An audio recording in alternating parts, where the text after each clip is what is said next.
بسم الله إن الحمد لله نحمده ونستعينه ونستغفره ونعوذ بالله من شرور أنفسنا ومن سيئات أعمالنا من يهدي الله فلا مضل له ومن يضلل فلا هادي له وأشهد أن لا إله إلا الله وحده لا شريك له وأشهد أن محمدا عبده ورسوله صلى الله عليه وسلم بلغ رسالة وأدى الأمانة ونصح الأمة وجاهد في الله حق جهاده حتى أتاه اليقين. Barcha alamlarni yo'qdan bor qilib, tarbiyalab, rizqlantirib turishi o'zimizning Robbimizga, o'zimizning Ilohimizga, o'zimizning g'iybat qiladigan zotimizga, birdan bir g'iybat qiladigan zotimizga barchadan maqtovlar. Biz onu maqtaymiz, onu zo'rlaymiz, onu buyuklaymiz. Barcha g'iybatlarni o'ngina qilamiz. Ham o'zimizning xatolarimizdan, o'zimizning gunohlarimizdan Alloh taoladan g'afur so'raymiz, istig'forlar keltiramiz. Ham o'zimizning noshar niyatlarimizdan, noshar ishlarimizdan Allohga sig'inamiz. Ham agar Alloh taolo birasini haq yo'lga, to'g'ri yo'lga ko'ndirsa, uni hech kim bir kim adashtira olmas. Kimni Alloh taolo adashtirsa, onu hiç kim bir kimde hak yo'lga, to'g'ri yo'lga ko'ndira olmas. Ham shahad beraman shinliqda g'iybat qilirda loyiqli zot yo'q, mar Alloh o'zigina. Ham shahad beraman shinliqda Muhammad ul Alloh taolaning so'nggi payg'ambari, so'nggi elchisi, butun kishilikka yuborilgan payg'ambar, rasul. Ham Alloh taoladan so'raymiz, Alloh taolo o'zining salovatin, o'zining salamlarin bersin. Aytsin Peygamberimiz Muhammed sallallahu aleyhi ve sellem'ge ham o'zining salovatlarini ham salamlarini aytsin Peygamberimizning oilasine, onun sahabelerine ham qiyomat kunida haqli ko'rkam ravishda onun sunnatine erishishlarga. Ham shuni bilik, Peygamberimiz sallallahu aleyhi ve sellem hadisinden alındı. Hayrul hadisi kitabullah. En hayırlı söz Allah'ın kitabı. En hayırlı, en ko'rkam söz. Hükümler bilan en adil bo'lgan söz. Xabarlari bilan eng durust bo'lgan so'z ul Allohning kitobi. Va xayrul huda hudan nabiy Muhammadin sallallohu alayhi vasallam. Ham eng yaxshi yo'l, eng ko'rkam yo'l ul payg'ambarimiz Muhammad sallallohu alayhi vasallamning yo'li. Va sharrul umur muhdathatuha. Va kullu muhdathatin bid'ah, va kullu bid'atin dalalah, va kullu dalalatin finnar. Amma eng noshar ishlar, eng qabahat ishlar ul yangi ishlar, ul o'ylab topilgan ishlar. Ham har bir o'ylab topilgan, har bir yangi ishlar ul bid'at bo'lib sanala.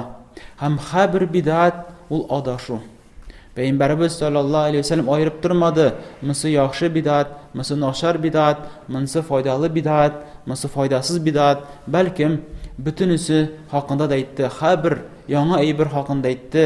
Bizning dinimizda, Payg'ambarimizning Allohning dinida har bir yangilik, har bir yangi aybir ul adashu deb Peygamberimiz sallallahu aleyhi ve sellem aytdi. Ham bilamiz, har bir adashu ul indi o'tda. Ham Allohning rahmati bilan bizning qo'limizda Alloh taolaning so'zlari, Allohning kitobi. Alloh taolaning haqida aytadi: Allohu nazzala ahsanal hadisi kitaban mutashabihan mathaniya. Taqsha'irru minhul juludu allazina yakhshawna rabbahum. Alloh taolo eng ko'rkam, eng yaxshi so'zlarni indirdi. Ol Allohning eng ko'rkam so'zi bir-birsin nig'ita. Ya'ni Alloh taolaning bir oyati ikkinchi oyatin nig'ita, bayon qila. Bir yerda esga tushirilsa, biror qissa, u qissa boshqa yerda esga tushiriladi. Sho'ytirib matur ravishda, ko'rkam ravishda Alloh taolaning kitobi. Sho'ytirib matur ravishda, ko'rkam ravishda, adil ravishda tuzilgan Allohning kitobi. Ham o'zlarining Robbilaridan qo'rquvchilar Allohning kitobini o'qib, fikrlab, ularning tanlari qaltirab qo'ya. Summa talinu juluduhum va qulubuhum ila zikrillah. Andan so'ng ularning tanlari ham ularning yuraklari Allohning esga tushirishga yumsharib ketadi. Zalika hudallohi yahdi bihi man yasha. Mana bu endi Allohning to'g'ri yo'li.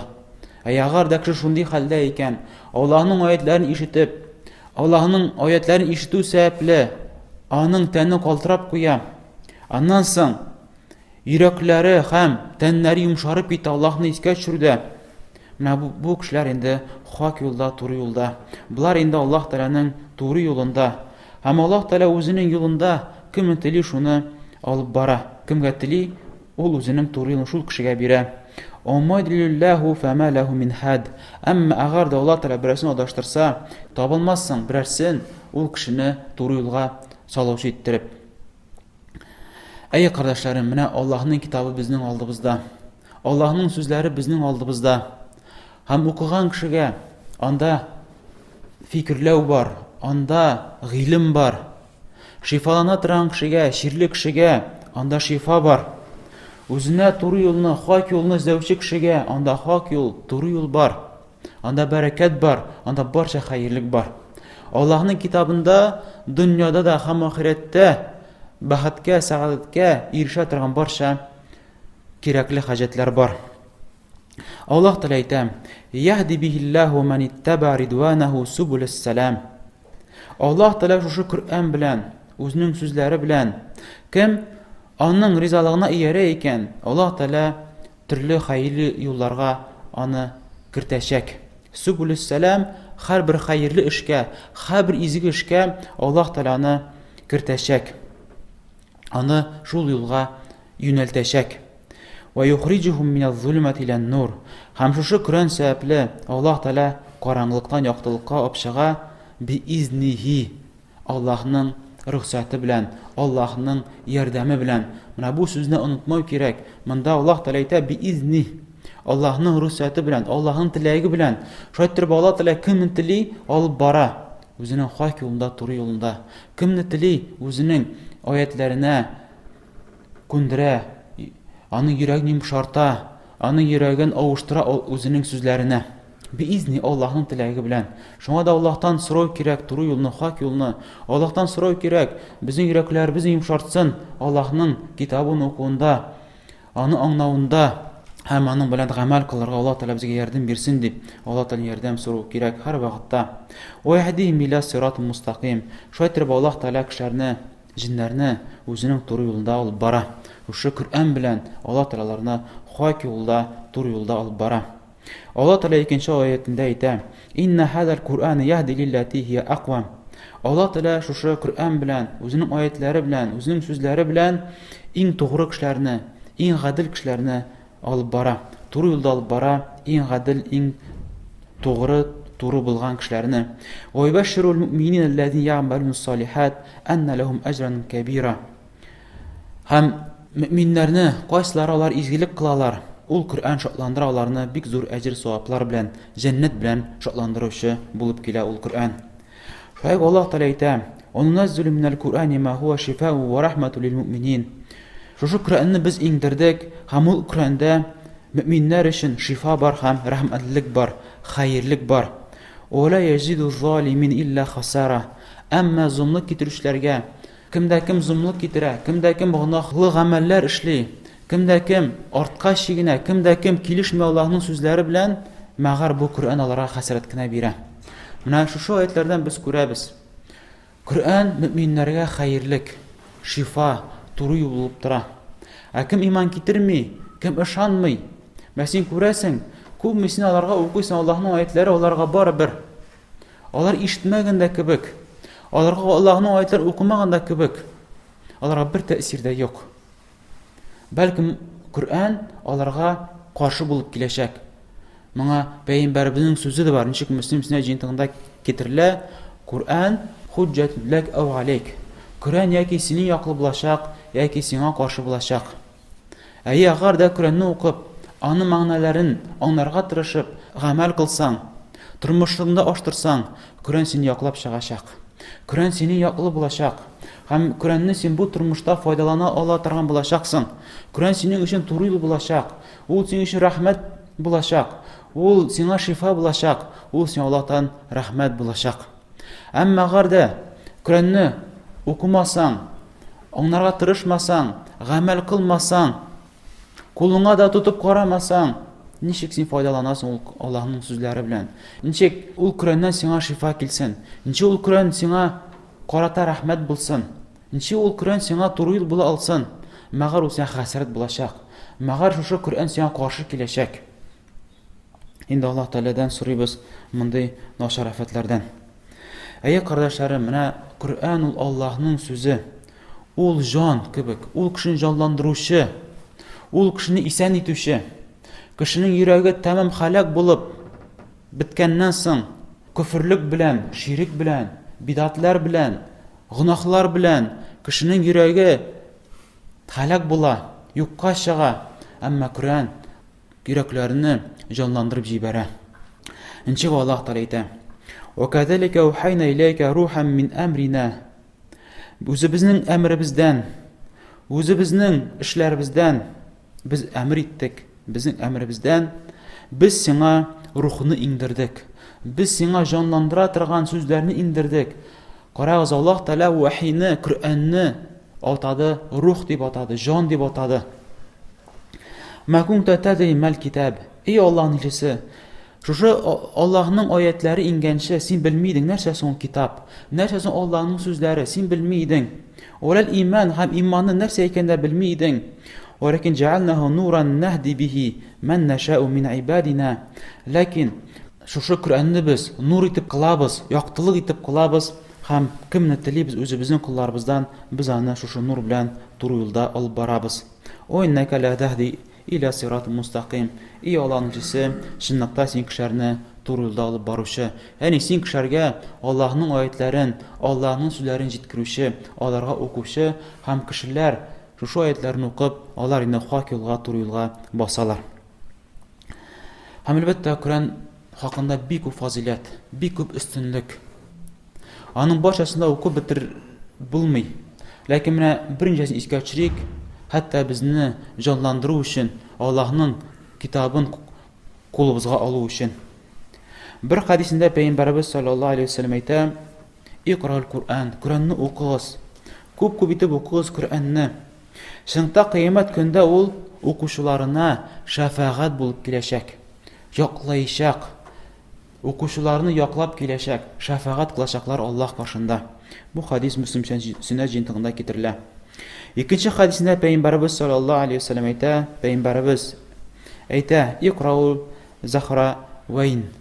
Ике яктыртучы сүрәне укыгыз. Нур бирүче, яктыртучы, үзенең хөкемнәре белән, үзенең аятләре белән, үзенең хәбәрләре белән яктыртучы, яктылык бирүче ике сүрәне укыгыз. Ул Бакара сүрәсе һәм Гимран сүрәсе. Шунда кыямәт көндә Бакара сүрәсе һәм Гимран сүрәсе алар килерләр ике болыт шикелле. Менә кем Бакара сүрәсен укый икән, һәм аның белән гамәл кыла икән, кыямәт көндә аның өстендә шушы ике сүрә болыт кебек саклап торачак. Кояшның кызуыннан да һәм кыямәт көндә булган афәтләрдән дә болыт кебек саклап торачак үзенең хуҗаларын. Яки алар ике зур күләгә шикелле булачак. Яки ике төркем кошлар кебек булачак. Һәм ул ике кош җәмәгать, ике төркем кош, аларны Пәйгамбәрбез саллаллаһу алейхи ва саллям сыйфатлый саваф дип сыйфатлый. Саваф, ягъни аларның канатлары бер-берсенә тоташкан. Ягъни бер-берсенә тоташкач, ягъни бу куе күш. Ике улы җәмәгать, ике улы күш, кош очкан кебек булачак. Хәтта хуҗасына күләгә биреп торачак. Һәм шу ике сүрә Пәйгамбәрбез саллаллаһу алейхи ва саллям дәвам итә. Менә бу ике сүрә кем шушы ике сүрәне укый, алар өчен шафаат кылачак, аларны яклаячак. Һәм моннан соң Пәйгамбәрбез укыгыз Бакара сүрәсен. Шунда кем Бакара сүрәсен куллана икән, тота икән, гамәл кыла икән, аның өчен бәрәкәт була. Ә кем Бакара сүрәсен калдыра икән, аның өчен хәсрәт була. Һәм аны түзә алмаячак, Бакара сүрәсен түзә алмый шайтан. Һәм Мугавия әйтә, ул ди сихерчеләр. Яни сихерчеләр түзә алмый Бакара сүрәсенә. Бу хадис шулай Муслим Сөннәт җинтыгында китерелә. Шулай Пәйгамбәрбез саллаллаһу алейхи ва саллям тагы бер хадисендә әйтә, бу хадис Бухаридә китерелә. Пәйгамбәрбез саллаллаһу алейхи ва саллям әйтә: "Кем Коръәнне укый һәм уста рәвештә ул аны укый икән, Коръәнне ятлап, ул аны уста хәлдә Коръәнне укый икән, инде ул Сафартул Кирам Барара дигән фәрештәләр белән бергә булачак. Яни Аллаһ Тәала аларны зур дәрәҗәләргә күтәрә торган булачак. Әмма икенче төрле кеше, ул Коръән укырга тырыша, абына ул аны укый, чөнки ул аңа кыен, чөнки ул өйрәнеп кенә килүче, аңа инде ике әҗер савап. Беренче әҗер савабы укыганы өчен, икенче әҗер савабы тырышканы өчен. Кардәшләрем, менә бу Коръәннең фазиләтләре, өстенлекләрен без искә төшердек. Хәтта әз булса да безгә этәриш булсын. Без бүгенге көндә хәзер Рамазан аенда. Һәм белгәнебезчә, Рамазан ае ул Коръән ае. Ошо Коръәндә, шушы Рамазан аенда Аллаһ Тәала Коръәнне иңдерә. Инче Аллаһ Тәала әйтә: "Шахр Рамазан аллази унзила фиһи аль-Куръан, худан лин-нас ва байнатин минал худа вал-фуркан." Шунлыкта Рамазан аенда Коръән инде. Ул Коръән кешеләргә туры юл булып тора. Ашыклаучы булып тора, туры юлны һәм акны карадан айырып туручы, батылдан хаклыкны айырып туручы китап булып тора. Ничек Аллаһ Тәала икенче аятында әйтә: "Иннан залнаху фи лайлатил кадр." Шунлыкта без Коръәнне иңдердек Кадр кичәсендә. Кадр кичәсе ул Рамазан аенда. Һәм Пәйгамбәрбез саллаллаһу алейхи ва саллям да ураза белән Коръәнне бергә җыйды. Һәм ничек бер хадисендә китерелә, Шейх Альбани рахмаллаһ Сахих Җамикта ул хадисен сахихка чыгара, әйтә: "Шунлыкта ураза һәм Коръән кыямәт көндә үзенең хуҗасы өчен шафаат кылачак. Кыямәт көндә ураза һәм Коръән киләчәк һәм кул өчен кем Коръәнне укыган һәм кем ураза тоткан, шуның хуҗасына шафаат кылачаклар Аллаһ каршында. Һәм ураза әйтер: И Раббым, ул ураза тотты. Мин, яни ураза әйтә үзе хакында, мин аңа тыйдым аның ризыгын, аның шахватын көндезен. Рөхсәт бир миңа, мин аның өчен шафаат кылыйм әле" дип. Күрәсезме? Ураза килеп, бир миңа рөхсәт, шафаат кылыйм әле шушы кеше өчен. Аннан соң Коръән киләчәк һәм әйтер: И Раббым, мин аңа тыйдым төннәрен йокламаска. Хәтта ул кеше төннәрендә мине укыды, мине укып намазларында басып торды. Бир миңа рөхсәт, мин аның өчен шафаат кылыйм әле. Һәм Аллаһ Тәала аларга икесенә дә рөхсәт бирә шафаат кылырга, һәм алар икесе шафаат кыла торган булачаклар. Менә монда да без күрәбез, ничек Пәйгамбәрбез саллаллаһу алейхи ва саллям уразаны һәм Коръәнне бергә җыя. Чөнки Коръән һәм ураза аларның арасында уртаклык бар. Шунлыкта менә әгәр дә кеше ураза тоткан хәлдә Коръән укый торган булса, ул үзе дә сизә. Ничек аңа җиңел Коръән укырга, һәм ничек аңа мәгънәсенә төшенергә җиңел.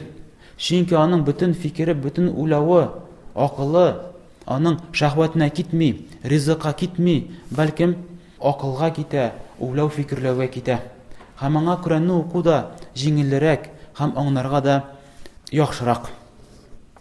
Һәм шуңа да бу безгә зур форсат булып тора, кардәшләрем, без шушы айда, Рамазан аенда, шуның өчен шушы айда, бигрәк тә шушы айда Коръәнне кулыбыздан төшермик.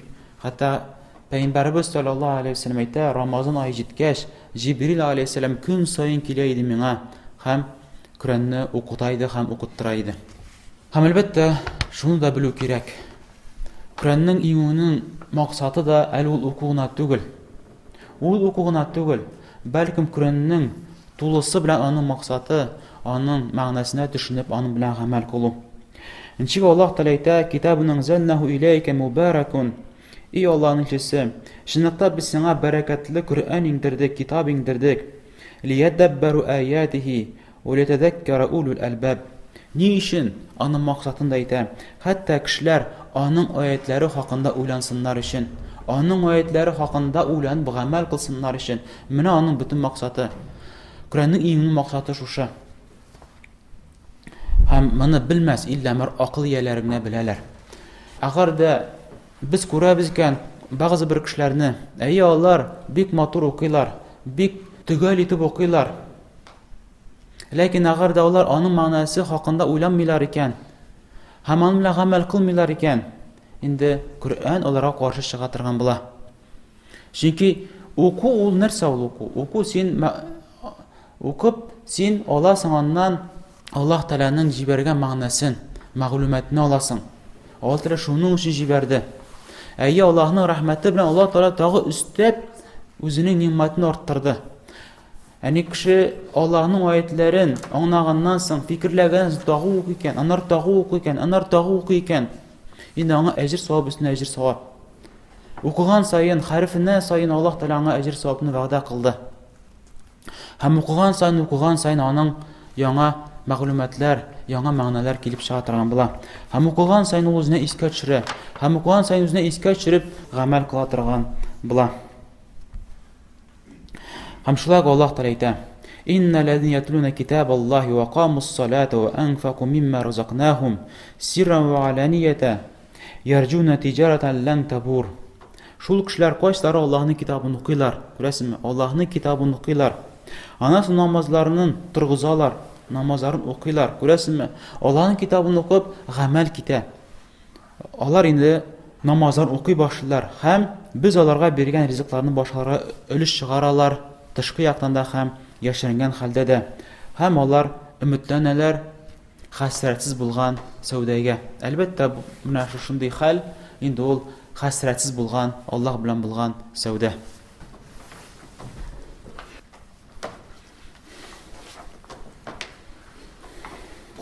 Элхамдулиллаһи раббил аламин, ва ла акибату лил муттақин, ва ла адвана илля аля залимин, ва саллаллаху аля набийина Мухаммад ва аля алихи ва асхабихи аҗмаин.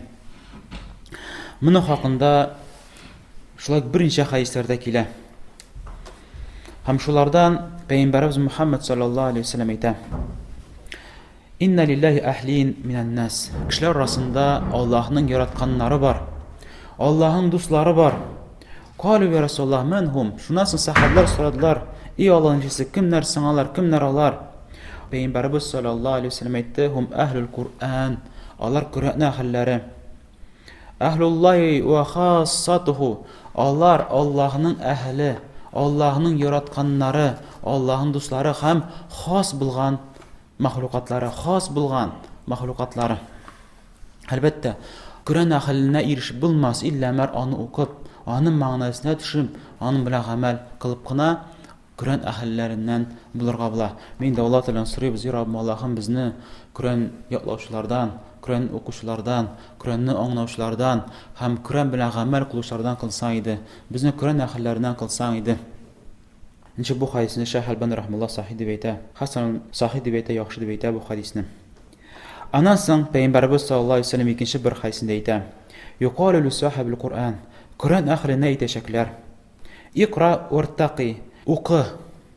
Укып бар. Син ничек дөньяда укый идең? Шайтырып укы һәм күтәрел. "Фаиннака манзилака инда ахри аятин тaqra'uha." Шуннакта җәннәттә синең урының соңгы аятыңда булачак. Бу хадис Абу Дауд үзенең Сөннә җинтында китерелә, Шәйх Албани рахмаллаһ әйтә, хасан сахих. Бу хадистан без үзгә файда алабыз. Кеше Кур'анны күпме ятлаган сайын аның өчен хәерлерәк һәм җәннәттә зуррак дәрәҗәгә ирешә торган булачак. Кыямәт көндә аңа әйтәчәкләр: "Укы, дөньяда күп ничә укый идең? Күпме син ятлап укыдың? Әйдә укы шушы аятларны." Һәм кеше ул аятларны укый һәм өскә менә. Һәм соңгы аятын, ятлаган аятын укып бетергәч, аңа әйтәчәк: "Менә бу синең урының җәннәттә. Менә бу җәннәттә инде синең урының." Шулай Пәйгамбәрбез саллаллаһу алейхи ва саллям әйтә: "Кур'анны укучының мисалы ул утруҗы шикелле. Аның тәме бик тә татлы һәм исе дә бик татлы." Яни утруҗы ул шундый тәмле лимон, баллы лимон. Шундый җимеш. Лимонга охшаган баллы тәмле шундый. Моны инде Пәйгамбәрбез саллаллаһу алейхи ва саллям мөмин хакында сөйли. Мөмин хакында сөйли, мусламан хакында сөйли. Мөмин кеше агар да Кур'анны укый икән, ул утруҗы шикелле, менә шундый татлы, баллы, исе килә торган җимеш шикелле. Аның исе дә балкып тора. Һәм аның тәме дә бик тә татлы. Әмма Кур'анны укымаган мөминнең мисалы ул финик шикелле. Аның тәме татлы, ләкин исе юк. Барыбер анда хәерлек бар. Мөмин кеше икән, анда хәерлек бар. Ләкин исе юк. Кур'ан укымау сәбәпле. Һәм бозык кешенең, мунафик кешенең Кур'ан укуы аның мисалы райхан шикелле. Райхан шундый чәчәк. Аның тәме бик тә әшкелтем. Яни ул чәчәкне куап карасаң, шундый әшкелтем инде, әрем шикелле. Әмма исе бик тә тәмле. Ягъни мунафик укый икән, аннан файда чыга. Хәтта мунафик бузык кеше Құранны укый икән, аннан файда чыга. Ничек Пәйгамбәрбез саллаллаһу алейһи ва саллям әйтә, райхан шикелле. Аның исе бик татлы, ләкин тәме бик тә әшкелтем әрем шикелле. Чөнки ул мунафик, чөнки ул кафир, чөнки ул иман китерми аңа. Ләкин башкаларга файда бирә. Әмма Құран укымаучы мунафик бузык кеше инде ул Ханзала шикелле. Ханзала шундый чәнечкеле җимеш, аның инде исе дә юк, һәм инде ул бик тә әрем шикелле әшкелтем тәм биреп тора. Бу инде хадис Бухаридә китерелә. Әй кардәшләрем, без искә төшергән мәгънәдә булган аятлар да күп, һәм хадислар да күп. Әйткәнебезчә, ул хадисларны шулай бетереп булмый, ләкин шуны беләбез. Құранны укып, аның мәгънәсенә төшенүче кеше, аның йөрәге җанланып китә. Аның күкрәге киңәеп китә. Аның күзләреннән яшьләр агып китә. Чөнки ул Аллаһның, галәмнәрнең Раббысының китабын укучы. Һәм әйткәнебезчә, ул Құранның, Аллаһның сүзләренең максатларынан булып тора, аның мәгънәсен аңлап гамәлгә кертү. Һәм безгә бик зур үрнәк булып торучы Пәйгамбәр Мөхәммәд саллаллаһу алейһи ва саллям үрнәк булып тора. Bir вакытны Пәйгамбәрбез саллаллаһу алейһи ва саллям Ибн Масуд радиллаһу анһуга әйтә: "Эй Ибн Масуд, я Абдуррахман, укы миңа Құран, укы әле миңа Аллаһның аятларын." Шуннан соң Ибн Масуд радиллаһу анһу әйтә, әдәп белән әйтә: "Ничек инде мин сиңа укыйм Құранны? Құран бит сиңа инде. Син бит укырга лаеклырак." Аннан соң Пәйгамбәр әйтә: "Ләкин мин яратамын башка кешенең укыганын." Аннан соң әйтә: "Мин Ниса сүрәсен укый башладым, хәтта барып җиттем шушы сүзләргә. فَكَيْفَ إِذَا جِئْنَا مِنْ كُلِّ أُمَّةٍ بِشَهِيدٍ وَجِئْنَا بِكَ عَلَى هَؤُلَاءِ شَهِيدٌ." Һәм ничек уйларсыз, әгәр дә без һәр өммәткә аларга без шәһид биребез, алар шәһадәт бирәчәкләр, һәм сине без барчаларына да шәһид итеп куячакбыз. Шушы сүзләргә барып җиткәч, Пәйгамбәрбез саллаллаһу алейһи ва саллям әйтте: "Булды, җитте" диде. Һәм шуннан соң Ибн Масуд радиллаһу анһу әйтә: "Мин ди башымны күтәреп карадым ди, Пәйгамбәрбез саллаллаһу алейһи ва саллямның ике күздән дә яшьләр ага иде." Нишләп Пәйгамбәрбезнең күзләреннән яшьләр ага? Чөнки шушы аятларның мәгънәләрен аңлау сәбәпле. Шушы аятның мәгънәсен ишетеп, аңлап, йөрәгенә үтеп керә ул аның. Һәм инде мәгънәсеннән йөрәге җибеп китә, иреп китә, йомшарып китә, һәм Пәйгамбәрбез саллаллаһу алейһи ва саллямның күзләреннән яшьләр ага. Мисал китерик тагы бер сахаби хакында, бу сахаби Җубайр ибн Мут'им радиллаһу анһу. Бер вакытны ул ишетә Пәйгамбәрбез саллаллаһу алейһи ва саллямның Тур сүрәсен укуын. Бу инде магрибтә була, бу инде ахшам намазында була. Һәм Пәйгамбәрбез саллаллаһу алейһи ва саллям шу аятларны укый: "Ам хуликум мин гайри шайин ам хумул халикун." Әллә алар үзләреннән үзләре берәй-берсе барлыкка килгәннәр, менә шулай тотканнар да килеп чыкканнар. Әллә шулай барлыкка килгәннәрме? Әллә алар барлыкка китерүчеләрме? Әллә алар үзләре барлыкка китерәме соң? Аннан соң Җубайр ибн Мут'им радиллаһу анһу әйтә: "Факада калби ятир." Шушы аятларны ишеткәч, минем йөрәгем очып китте диде. Һәм минем йөрәгемә ислам дине керде ди. Шуннан соң мин ислам кабул кылдым ди. Менә бу аятлар кешегә ничек тәэсир итә? Минем йөрәгем очып китте ди шушы аятларны ишеткәч. Һәм бу сәбәп булды минем ислам диненә керүемә. Һәм шулай та бер зур галимне искә төшерик. Галимнең исеме Аль-Фудаль ибн Аяд рахимаһуллаһ. Ул тәүбәсенә хәтле бур иде ул. Ул төнне урлашып йөри торган кеше иде ул. Аннан соң бер төнне шундый аятларны ишетә. Аллаһ Тәгалә әйтә: "Алам я'ни лиллазина аману ан тахша кулубухум ли зикриллаһи ва ма назала минал хак." Әллә җитмәдем ул вакыт иман китерүчеләргә, аларның йөрәкләре Аллаһны искә төшереп курыксын өчен. Әллә ул вакыт җитмәдеме инде?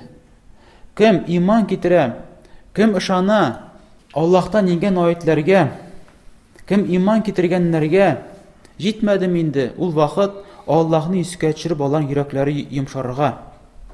"Ва ла якуну каллазина утул китаба мин қабл фатала алейхимул амаду фақасат кулубухум ва касир минхум фасикун." Һәм җитмәдеме инде шул вакыт алар китап әһелләре шикелле булмаска, Аллара хәлли китап әһелләре булдылар. Алар да шулай итеп суздылар. Яра иртәгә изге бәндә булырмын. Яра аннан соң. Һәм узак булды аларның вакытлары, аннан соң аларның йөрәкләре катып китте. Чөнки аларның күбесе бузык кешеләр. Һәм шушы аятны ишеткәч, Фудаль ибн Ияд ул әйтте: "Бәла, әйе җитте. Әйе, Алла белән тәмин, миңа бу вакыт җитте." Аннан соң инде торып баса, өеннән төшә, һәм инде тәүбәләр китерә, һәм изге бәндәләрдән була, галимнәрдән була. Әйе, кардәшләрем, менә безгә Аллаһның аятларын укып, фикерләп, үзебезгә файдалар алу кирәк.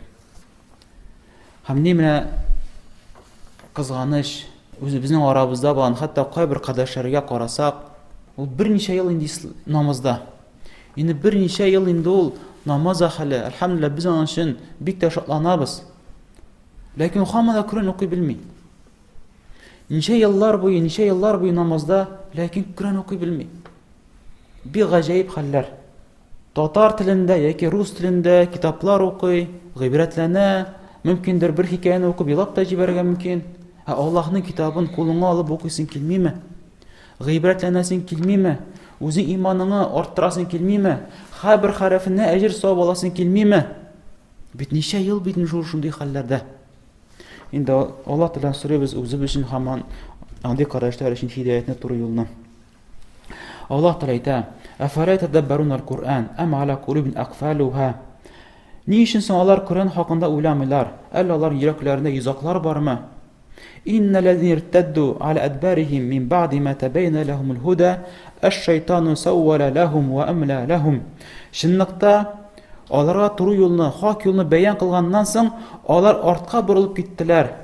Менә шайтан аларга аларның эшләрен матур итте, зиннәтләде. Аларның эшләрен, дөнья эшләрен матур итеп куйды һәм аларга астрошка бирде. Ягъни җитешәсең, иртәгә менә аннан соң, менә эшеңне бетер әле, аннан соң, менә пенсия чыга әле, аннан соң, менә өйлән әле, аннан соң, эшкә кер әле, аннан соң. Шайтан үзенең зур хәйләсенә кертте. Һәм алар Аллаһның аятлары хакында фикерләмиләр, вакыт тапмыйлар. Аллаһ Тәгалә әйтә: "Вама ягудду залиму аля ядайхи якулу я лайтани иттахазту мa'ар расули сабила." Һәм кыямәт көндә залим кеше, үзенә зулымлык китерүче кеше, гынаһ кылучы кеше, үкенеп, үзенең бармакларын тешләп әйтер: "И кайгым миңа, ник соң мин пәйгамбәр белән юлны тотмадым? Ник мин пәйгамбәргә иярмәдем? Ник мин пәйгамбәрне дус итеп алмадым? Я лайтани ламаттахиз фуланан халила." И кайгым миңа, ник мин фәлән кешене дус итеп алдым? Лaqad dallani an zikri ba'da iz ja'ani. Миңа хаклык килгәннән соң, ана шул дустым мине адаштырып җибәрде. Аллаһның аятыннан икенче якка бурып җибәрде. Ва кана шайтан лил-инсани хазула. Менә шайтан шайтырып кешене һәр вакытта калдыручы булды. Ва кала расулу я рабби инни qawmi ittakhadhu hadha al-Qur'ani mahjura. Хәмәттә пәйгамбәрбез саллаллаһу алейхи ва саллям: "И Раббым, шунлыкта минем кавым Коръәнне калдыручы булды. Коръәнне калдырдылар." Әйе, кардәшләр, менә бу аятлар бик гыйбрәтле аятлар. Бу аятлар хакында уйлыйк, фикерләник. Инде Аллаһтан сорыйбыз, Аллаһ Тәгалә безнең кимчелекләребезне гафу кылсын, Аллаһ Тәгалә безне хак юлга, туры юлга күндерсен. Сорыйбыз Аллаһ Тәгаләдән, безгә тырышлык бирсен, ныклык бирсен. Аллаһ Тәгаләнең аятын укырга, Аллаһның сүзләрен укырга, аның белән гамәл кылырга, һәм инде тормышыбызда аштырга. Һәм инде әйткәнебезчә, без Рамазан аенда, кардәшләрем, бу безгә зур фурсат булып тора. Өйрәнеп китәргә, Коръәнне укуны һәм гадәтләндерергә кирәк үзебезгә Коръән укуны. Әгәр дә Рамазан аенда гадәтләнеп китсәк, Рамазан беткәч тә шушы гадәтне син дәвам итә торган буласың. ربنا إننا آمنا فاغفر لنا ذنوبنا وكفر عنا سيئاتنا وتوفنا من الأبرار. ربنا آتنا في الدنيا حسنة وفي الآخرة حسنة وقنا عذاب النار. وقم الصلاة.